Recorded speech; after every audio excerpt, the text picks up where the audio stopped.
I'd like to welcome everyone to the webinar series of the Cybersecurity and Information Systems Information Analysis Center, or CSIAC. Today's presentation is entitled DoD Modeling and Simulation Catalog. My name is Steve Warzala. I'm the CSIAC Outreach Manager. A few administrative notes before we begin. First, all phones have been muted except for the presenters. Questions may be asked at any time during the presentation by utilizing the chat function, and time permitting, your questions will be answered at the end of the session. Today's briefing slides will be posted on our website within a few days. I'd like to take a moment to acknowledge and thank our sponsor, the Defense Technical Information Center, DTIC. The funding that DTIC provides enables CSIAC to conduct these webinars.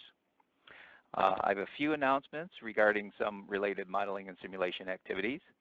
I'd like to mention the upcoming Inter-Service Industry Training, Simulation, and Education Conference, ITSEC. This will be taking place during November 28th through December 2nd.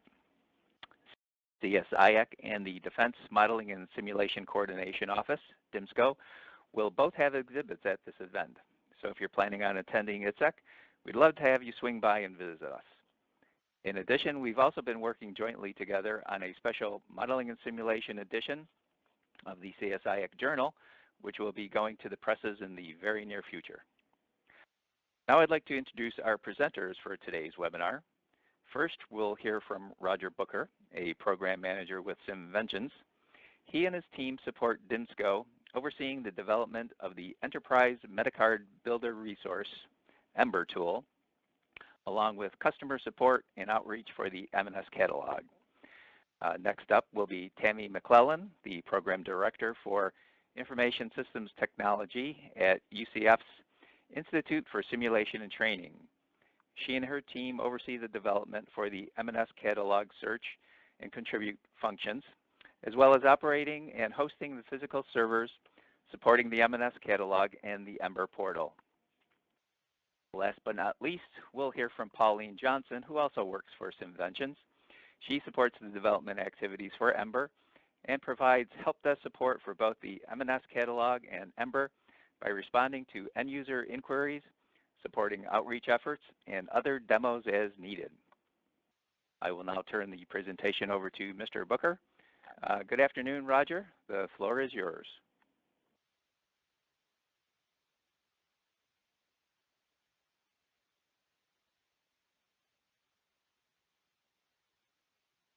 Roger, we can't hear you right now.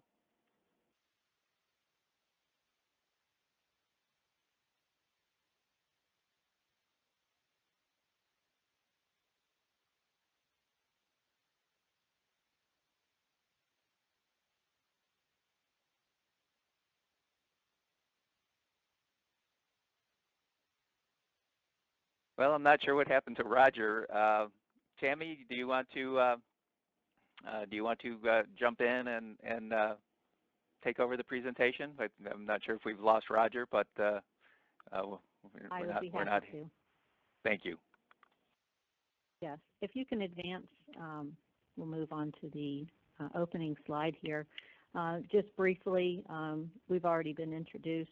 We're going to do an overview of the M and S Catalog and its structure, a walkthrough of some of the search features that are available to you, as well as those similar type of functions that are in the Ember portal.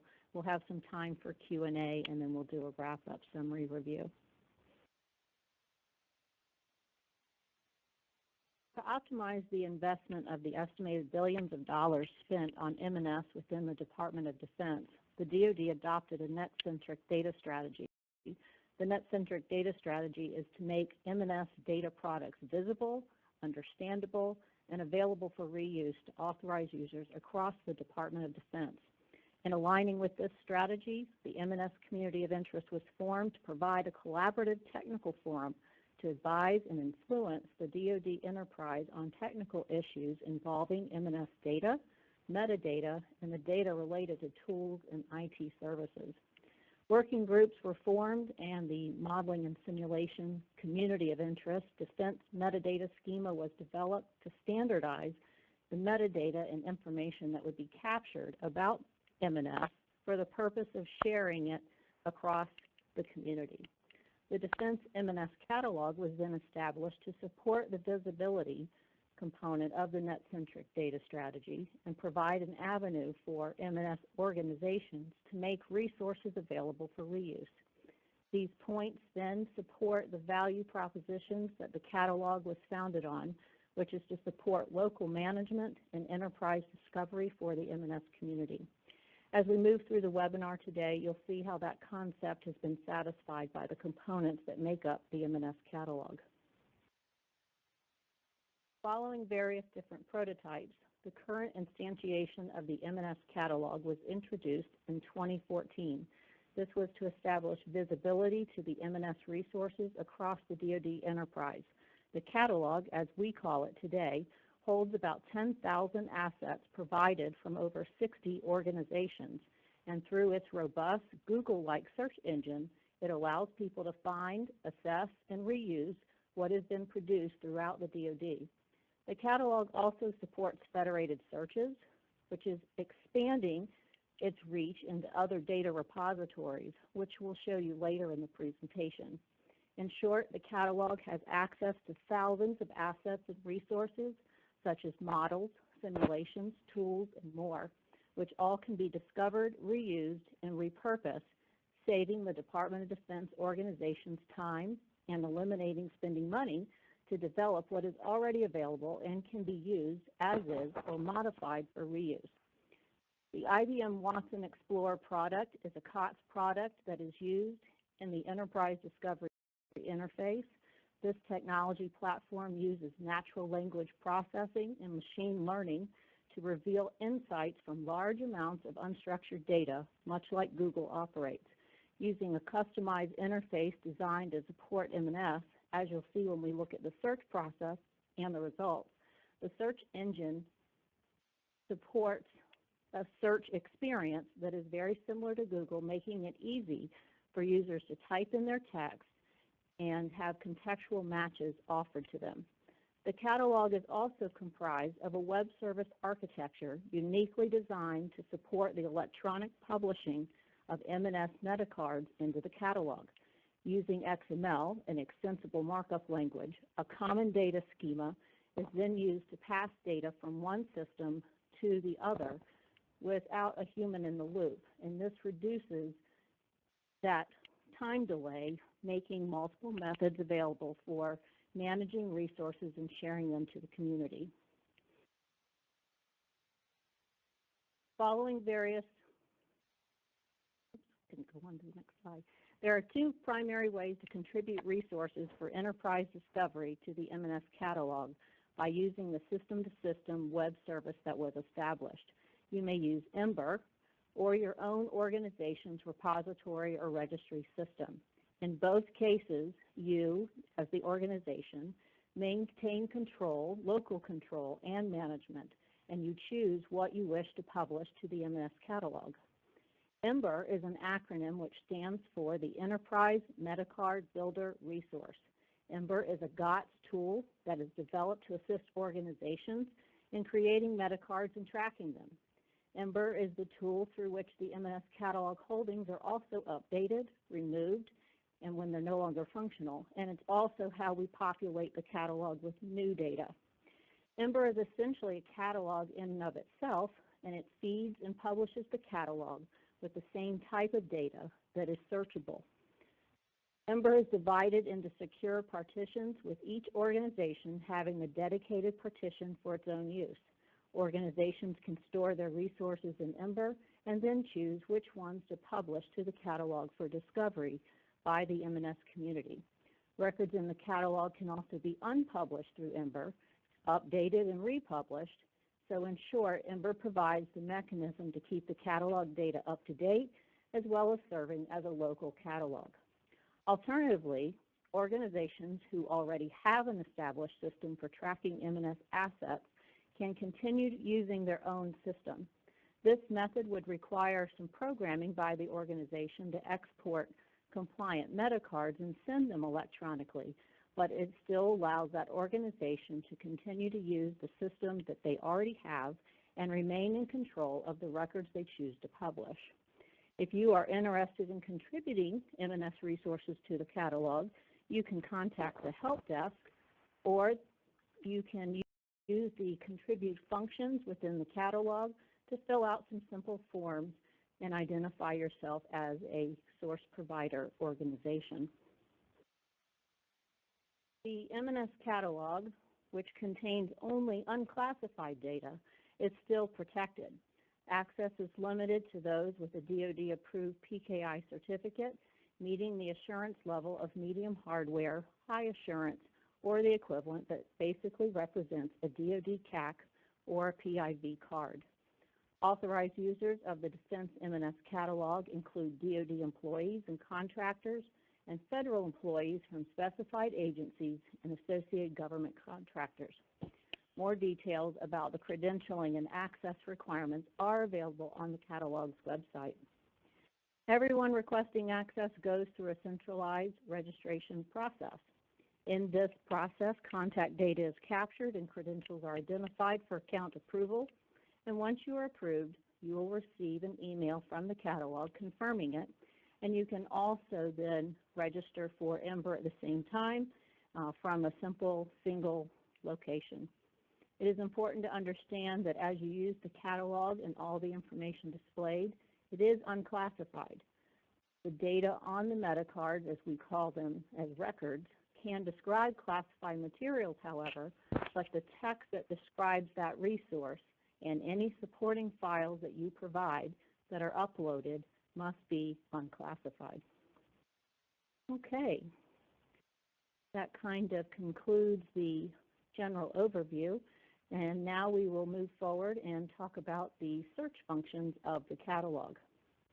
To access the M&S Catalog, as we just went over, you will use your PKI certificate, insert it into your computer, and you'll access the URL for the catalog, which is https://mscatalog.misco.mil.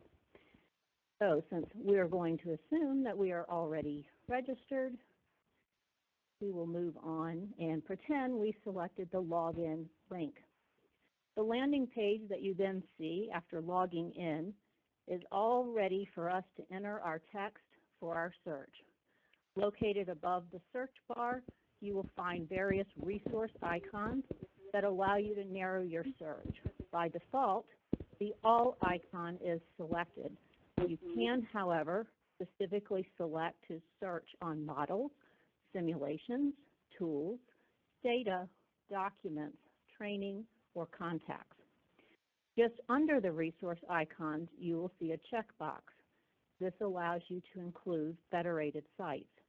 Checking this box basically includes external sites in your search that is about to be conducted, in addition to those resources that have been directly shared with the catalog. You can actually select on the link to identify what those sources are that are going to be searched. If you have any questions on advanced search techniques or filtering, you can select the question mark that is located to the right of the search box.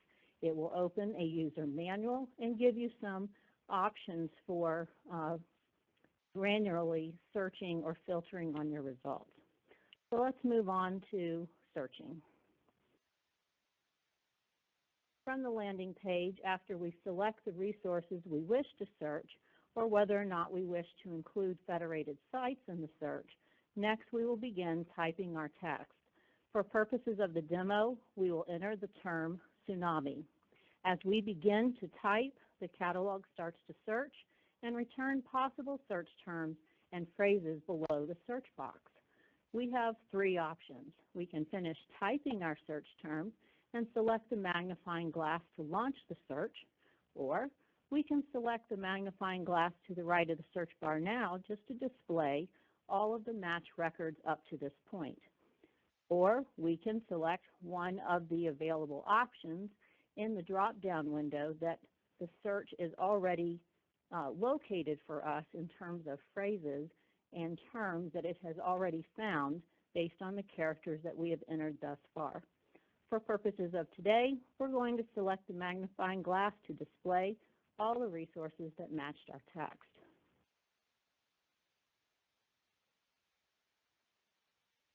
The catalog's powerful search engine displays the results that match the text that we entered in the center section of the page. In the outer columns, metrics and visual analytics are displayed in real time. Results can be refined by applying any one of these filters. The lower right corner of each Metacard row is the origin that that Metacard was found. Our first record exists in the M&S Catalog. However, others may reflect being found at DTIC, for example, if we had included federated sites as part of conducting our search. To the right of the resource title, we see several icons are available.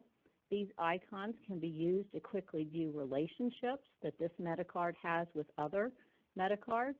We can make a comment about the resource, or we can open a quick preview of the record without leaving the page. Below the title, you will see the first sentence or two of the description of the resource.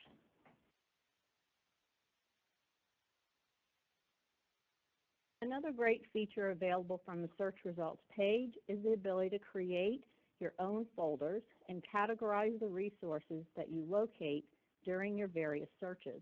This makes it easy for you to quickly return to those resources at a later date. Located in the right pane next to the search results is a section called My Searches. Use the button labeled Add Folder to create any number of folders to organize your searches by. Once a folder exists, when viewing the results of a search, you may either drag and drop the resource title bar of the results into your folder, or you may check the box to the left of the title and then choose the Actions button to select a folder to place it in. Checking the boxes as you go down your search results allows you to place several results into your folder at one time. There are many other features that are available to tag and rate results as well, but since this isn't an actual training session, we're not going to demonstrate those today. Let's move on and pretend that we have selected the title of one of our resources that were returned in the results. When we do that, we will see that we are now looking at the details of the resource that are available to us. A description of the resource along with the important milestone dates is listed at the top of the page. Point of contact information follows that section, and we're provided actionable email addresses so we can actually select that email and reach out to the point of contact from the catalog. In the upper right corner of the page, there are options to add a comment of the Metacard or to export the content in XML format by using the icons that are available. The catalog also provides a visual display of any related resources on the right side of the screen in the relationship diagram. We can also make the relationship diagram larger to take a closer look at the resources that are related by selecting the double arrow in the right-hand corner. If you happen to be aware of resources that should be related to the asset being viewed, you also have the ability to add relationships by using the search option located at the bottom of the relationship diagram. You can use this feature to add and remove relationships that you create. You just can't remove those created by others. The catalog also displays related resources in a table at the bottom of the screen. Okay, that concludes a brief overview of the catalog, and now I will hand it over to Pauline to share some features with you about the Ember portal. Thank you, Tammy, so much for that overview of the M&S Catalog. And as you've seen, searching in the catalog is actually very simple. It's fast, and it provides discovery to thousands of M&S resources, both within the catalog and in those federated sites. And now that we've looked at searching within the catalog, you might be wondering, even though it was mentioned earlier, how do records get entered into the catalog? And then once records are in the catalog, how are they updated, and how does that work? And that's where our Ember tool comes in, and I want to share with you about that this afternoon. So Ember is a DOTS tool, and it actually functions like a catalog while it supports the M&S catalog. Organizations can enter data into their own Ember partition so that you can store, track, update, and publish as desired your Metacard data to the M&S Catalog. There are over 60 organizations that have Metacards in Ember today, and all of those cards have the potential of being made available in the M&S Catalog too. So I'd like to show you a little bit more now about how Ember itself functions. Once you log into Ember, you have a lot of capabilities available to you. You can easily access records. You can create new Metacards. You can publish those Metacards to the M&S Catalog. You have the ability to update all of the records that you own and manage records that you own. We'll talk a little bit more about ownership of records a little later. And then you can also visualize relationships between Ember resources, much as Tammy just mentioned earlier, how you can visualize resources in the catalog. You can do the same within Ember. So we're going to walk through some of the more common processes and features of Ember. And as Tammy mentioned earlier, there's so much here, it's challenging to get through everything or to show you everything. So we're just going to highlight some of the main features of Ember today. And this is the Ember landing page. Again, as Tammy shared earlier, you register for Ember through the centralized registration process. So Ember also requires credential validation, just like the M&S Catalog. So once you have the appropriate certificate in place and inserted into your computer, you can access the Ember landing page, and then you log on to the Ember portal by simply clicking this login button. So the screen you're seeing now represents the Ember landing or search page. Ember will actually do a search for you when you enter Ember without you having to type anything into the search bar. Ember shows you all of the records here on the top of your screen, all of the records that are owned by you. You can scroll down farther and you're able to see records that you can edit but don't own. But what you get as a default is all of the Metacards that you have created and that you own. In this demonstration, when I type a search text into the search field, just like Google, Ember is going to return matching Metacards. So that's what's happened here. From this results page, by selecting the appropriate icon that is over there on the right of each result, I can view the Metacard, I can edit the Metacard, I can view relationships, which we'll show you a little bit later, and I can even tag this record so that it is easily accessible from my home page so I don't have to search for that record again. Creating new Metacards in Ember is very straightforward. First, you'll decide whether you want to create a Metacard to describe a person, an organization, or a resource. And then you'll select the appropriate form from the Create drop-down menu. The drop-down menu selections appear at the top of every page in Ember, so it's very easy to create new Metacards no matter where you are in the Ember system. So for today's demonstration, we're selecting Add New Resource, and we'll walk through some of the things that you'll do when you create a new resource in Ember. This is the Create New Resource form. Within the form, there are several sections or data groups that are available to you to describe your resource. And I hope you can see this on your screen in this presentation, but you'll notice that the basic info, which is the first data group, the dates bar right underneath, and then at the bottom, keywords, each of those have an asterisk after the group's title. That is telling you that within those data groups, there are one or more required fields. So when you create a new resource, you know exactly which data groups contain required fields and which are optional.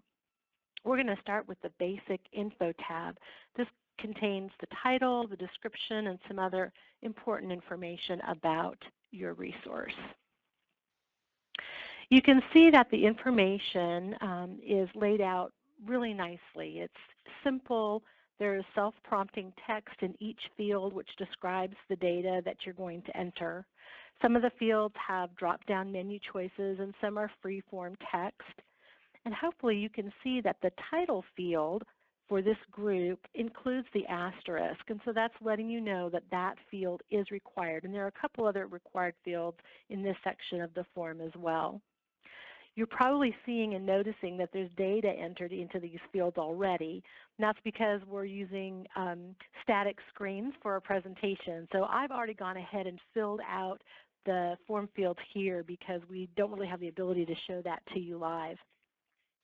I want to call out 3 important required fields that are in this section. The first field here is called the type field. This is a very important field. It describes the type of Metacard data. The resource would either be a data, a model, a simulation, or some other type of resource. This field is a filtered field, so that means you can filter out records by their data type when you're performing searches in Ember. And then secondly, the resource classification field describes the classification of the resource itself, not the information on this Metacard.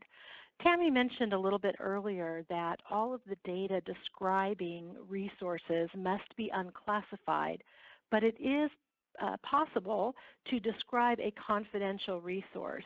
Sometimes in Ember, you need a little bit of remembrance or reminding that the information you're actually typing into the Metacard is describing the resource, not the Metacard itself. And so that's why I wanted to call that out to you today.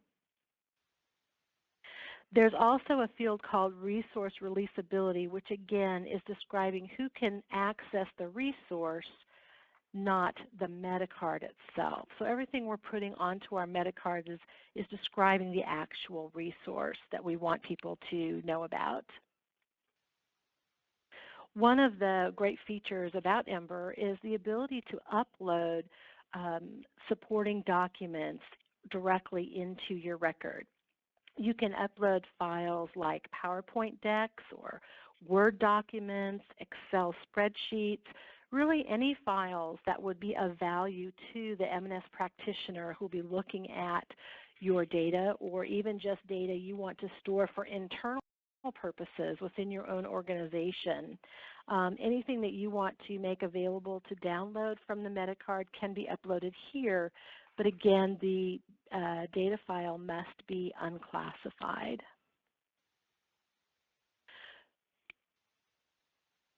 So with thousands of Metacards, many have a relationship with other records, and you can associate that. I'm not going to show you how that's done today, but I will show you the relationship viewer in just a moment. Once you have all of the required data entered into your fields, you can, and you save your record, you can then decide to publish your Metacard to the M&S Catalog. You'll notice over here on the right under M&S Catalog Submission that the current status of this card is that it has not been published to the catalog yet. But with one click of the Publish Resource to Catalog button, I am able to send my Metacard straight to the M&S Catalog, and there it will be visible to all of the M&S Catalog users.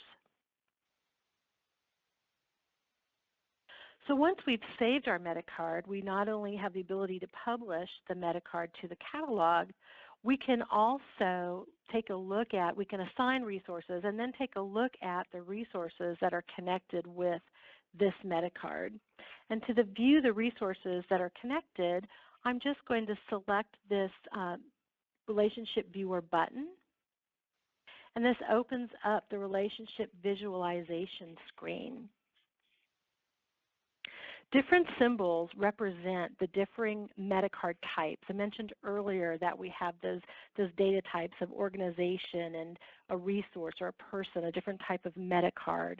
So on this screen, you can see that there are 2 golden triangles. Those are resource Metacards. There are 2 green squares, which represent organization Metacards. And the third shape is a blue circle, and that indicates a person metacard. The shapes and colors consistently communicate the data type to the viewer. There are some additional visual functions built into the viewer, such as the ability to filter by using the filtering options that you see on the right side of the screen.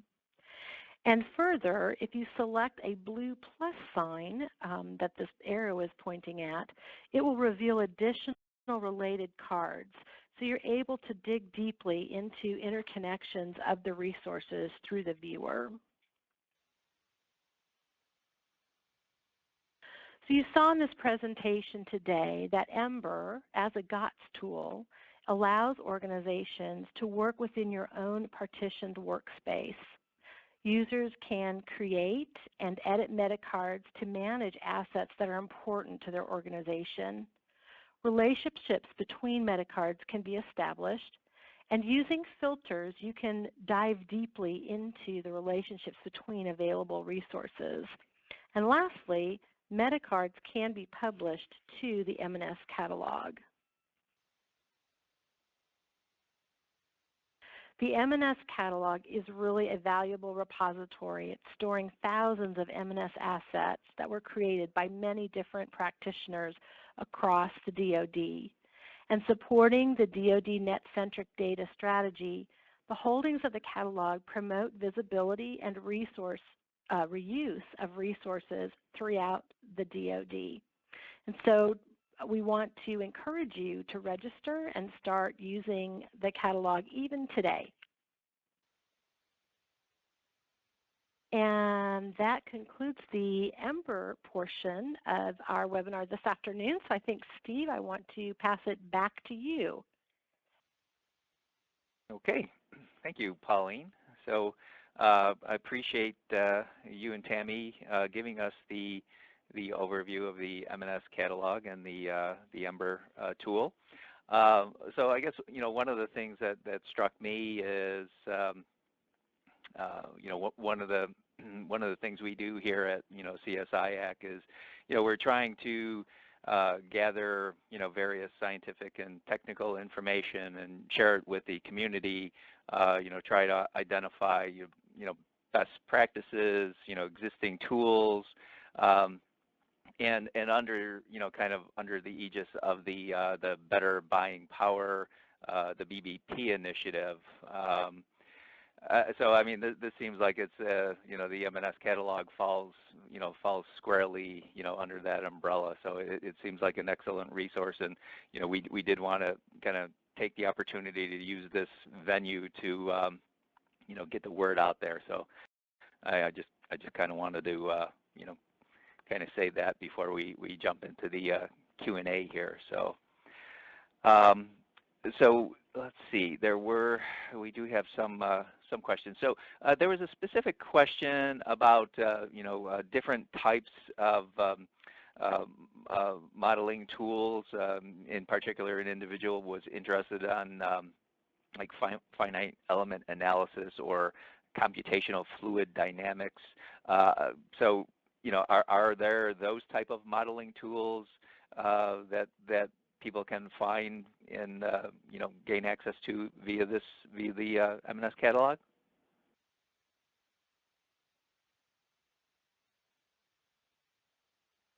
That is a so great this is question, Roger. I would Steve, just say that I don't actually have the catalog open right now, but if you were to, the person that was interested in understanding this, if they would register for the catalog, they would actually be able to type into that search bar any of the search terms that they're interested in, and any of the models and simulations that would fit their descriptors, if they have been added as resources in the catalog, would appear to them. Okay, thank you, Roger. Appreciate the feedback on that one. So people were curious about the folders, and they were asking if are they stored in the cloud, or where are the folders stored? Was a inquiry by one of our participants. Sure, this is Tammy. The folders that are part of the M&S catalog are part of the IBM Watson product interface. They're actually stored in a back-end database per user account that is established, allowing you then to create an infinite number of folders, as well as to tag any of the metacards that you find in your search results to those folders. Okay, thanks, Tammy. So Pauline, one of our attendees had a question. How do you test the Ember user interface? How do you how would you go about doing that? I'm wondering if they're thinking about how we test it when we're developing it. Test is kind of an interesting word. When we are working on development within Ember, we actually have a team that tests all of the functionality of Ember, and we work very closely with Tammy's group at UCS for all the technical behind-the-scene things that need to happen in order to allow Ember to communicate very quickly and seamlessly with the catalog. I hope that answers the question. If that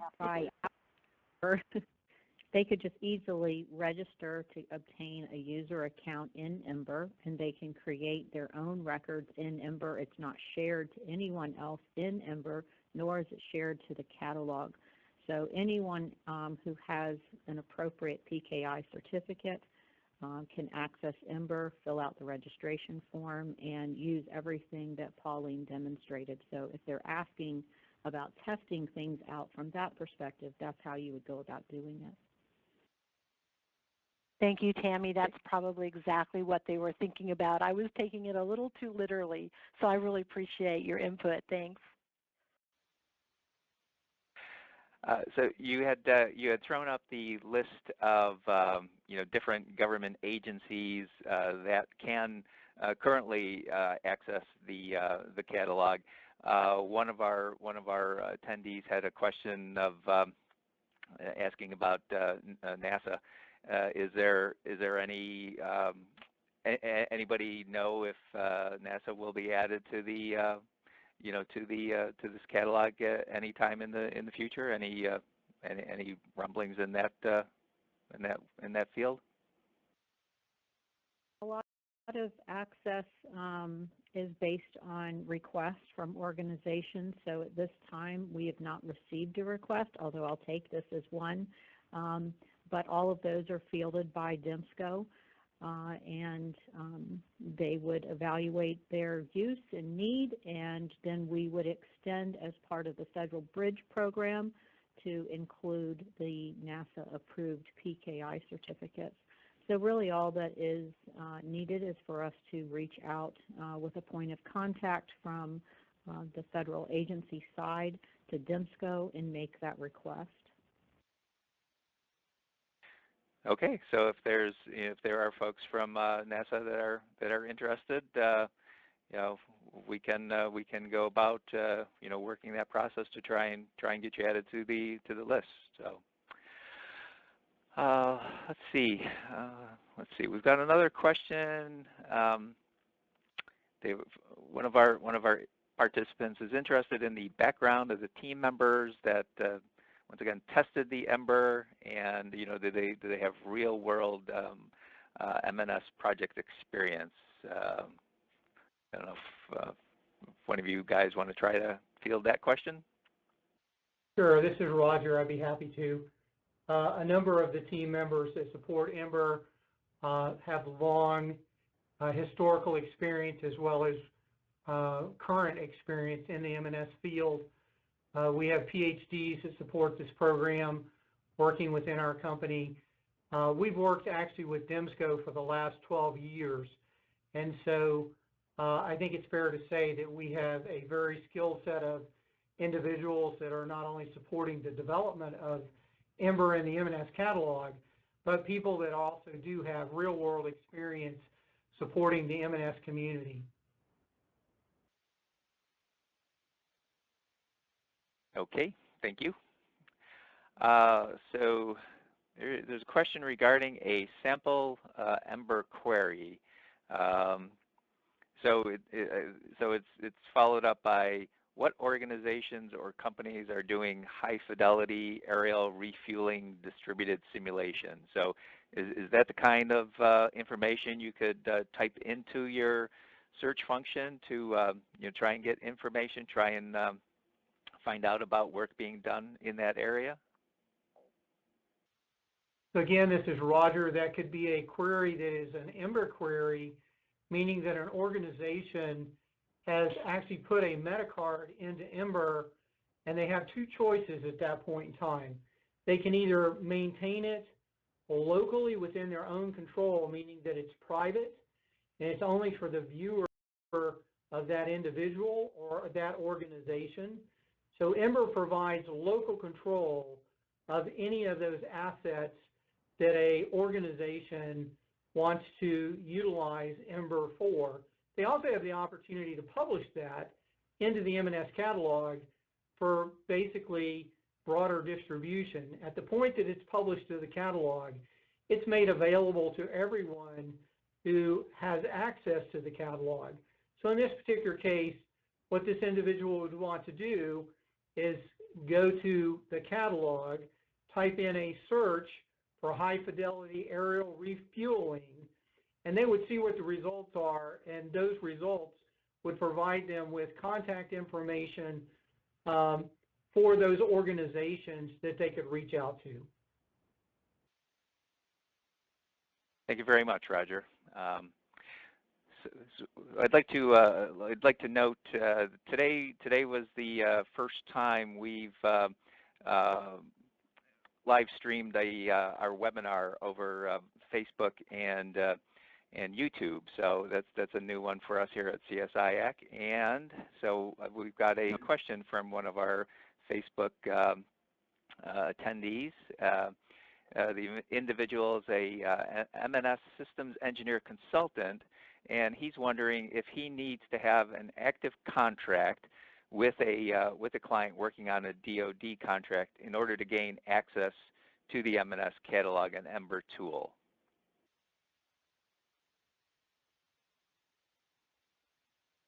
Short answer would be yes. At this time, DoD CAC and PIV cards from the 5 federal agencies that we listed are the approved KI certificates that are accepted by the catalog in Ember. So in order to obtain a DoD CAC, he would have to have a DoD sponsor who would then assist him in obtaining a DoD CAC card. Okay, thank you for answering that. Let's see. One of our attendees is wondering if there's anything similar in the classified world, say something that would exist, be accessible on either the SIPRNet or the JWIX. Anything at that classification level? Or maybe you can't say it. Maybe you can't say it. Well, no, this is Roger. I would just say that there have been conversations with other organizations about bringing these types of capabilities into the classified world. I don't think we can say much more than that. Does it exist today? It does not exist today in the form that you've seen presented today through the M&S Catalog as well as Ember. But there have been some conversations of replicating this type of environment or the classified environment. Okay, thank you, Roger. So one of our participants was wondering if there were any human factors analysts that were involved in the development of the designing the user interface. So this is Roger again. I'll speak to the Ember side, and I'll let Tammy follow up behind me on the M&S Catalog side. But the answer for Ember is absolutely. We have UI, UX designers here. There are some changes that are actually in the process of being pushed for the Ember that will be forthcoming here in the next 30, 60 days. But we constantly are looking and taking feedback, not only from our user base, but we do internal analysis as well. And so, yes, we do have specific UI, UX designers that do complete user interface design, and they do have human factors background as well. Tammy, you want to speak from the catalog perspective? I would ditto that, and I was also going to comment on some of the questions as I've interpreted them that have come in are, looking for what the background is or who the team consists of. Both of these products are under a life cycle improvement process, which basically means that we are open to feedback from the user community as we obtain more and more Metacards and obviously grow not only the user base, but the organizations who are now willing to provide input. And ultimately, that is what the catalog and Ember are both based on. Your ability to search and find information is because some organization and some team of users and developers took the time to describe those resources and put them out there for you to locate and discover. So we are consistently improving both aspects. So if users have some feedback, we are open to that. So Tammy, this is Steve. I'll follow up on that with another question. So, I know you've indicated that there's a keyword search capability in the catalog, but are there any more advanced search options that are available to the users of the catalog? Yes, the front-end interface of the catalog was initially designed to just be very simple, kind of like Google. You just go there and type in your search terms. But if you've used Google or similar type of search features before, you know that you do have the capability to put quotes around words that you want to have importance on. You want them to be found together, not anywhere within the text. You can also add parentheses. So if you're looking for model or models and you want, either one of those words to be found, then, similar to like a programming type of context, parentheses can be used. And we also support asterisks as a wildcard, question marks, and plus signs. You can find these features available to you under the question mark icon that is located to the right of the search bar on the M&S catalog. It opens up a very quick user guide, and one of the very first screens that are available is how to search and discover, and the advanced searching options are listed under there. Okay, great. Thanks for that info. Appreciate that. So there's a question. It sounds like if somebody is actually online using Ember and they run into some type of a problem while they're using the tool, or if they've got some suggestion for changing something, is there something on the Ember page or somewhere through the M&S catalog that they an active user actively using the system can make that kind of suggestion? Yes, Steve, this is Pauline. We do have on the Ember side, and I believe the catalog side as well, there's an email address you can use to contact the help desk if you run into any issues using the product or have questions about your use or what you're finding. And for Ember, that is on every page of the site. So right now there's a support option in the navigation bar that can be used, and in our next release it'll actually be in the footer of every page. So the catalog does as well. There's a help desk email available, and with a click you can simply send us an email and let us know what is not working well or what questions you might have. And those email addresses are staffed by people.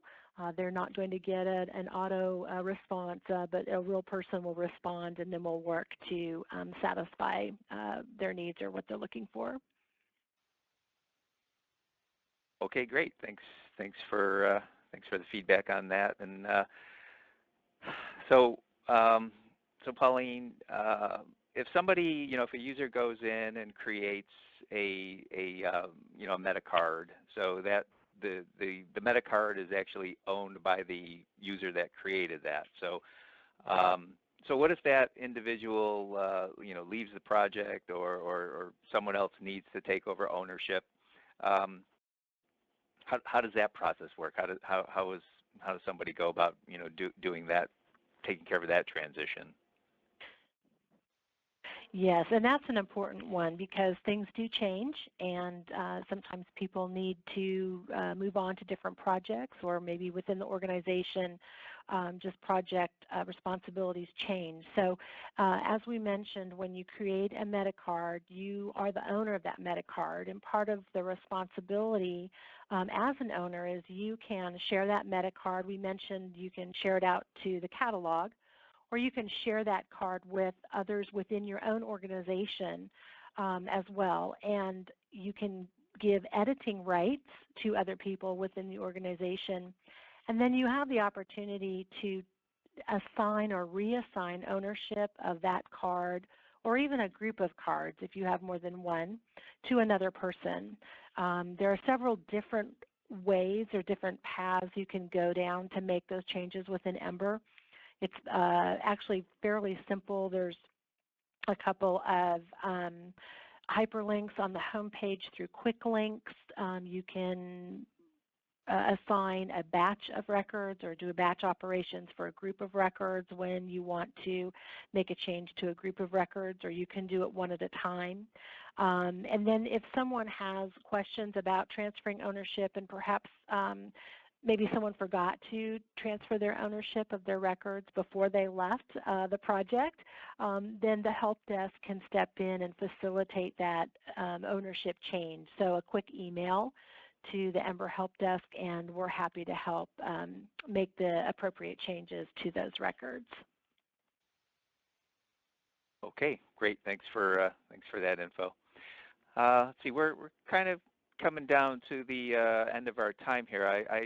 I wanted to check with Roger, since we had a little trouble at the beginning.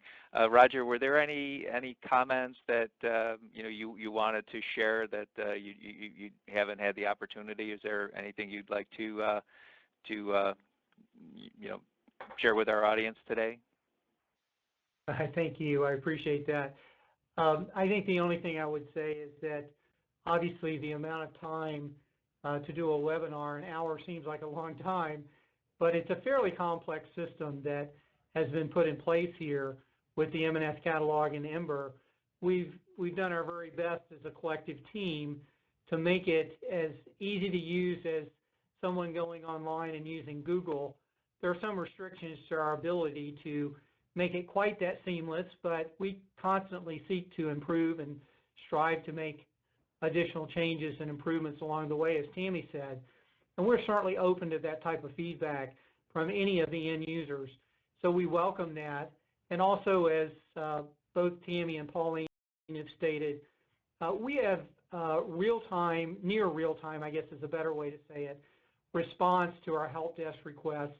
You're not going off somewhere in the far world to actually get a response.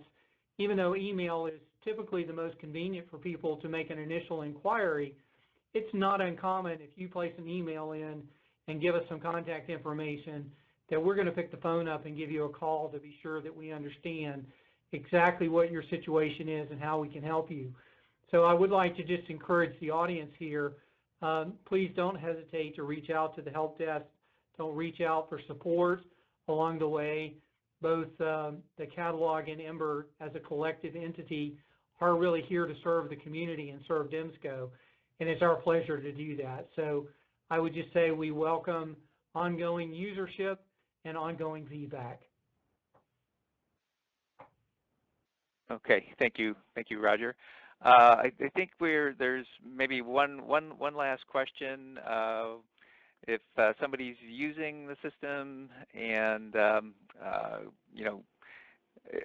question basically is, are contractors required to provide Metacards for their projects or is that voluntary? I'm guessing that I'm guessing that they have to create the Metacard, but they can keep it private. But I'll turn it over to the experts of the system to answer that. Well, this is Roger. I would just say Pauline. that Oh, go ahead, Bud. Creation of any Metacard is for the most part fully up to the organization. I can't speak to what government requirements from a funding perspective might require some government organizations to contribute to the M&S catalog. Those would be a government-to-government type of relationship, which we don't get involved in. But certainly from our perspective, anybody that is utilizing the catalog or Ember is, with the proper credentials, is certainly free to go in and actually add Metacards that add to the community at large.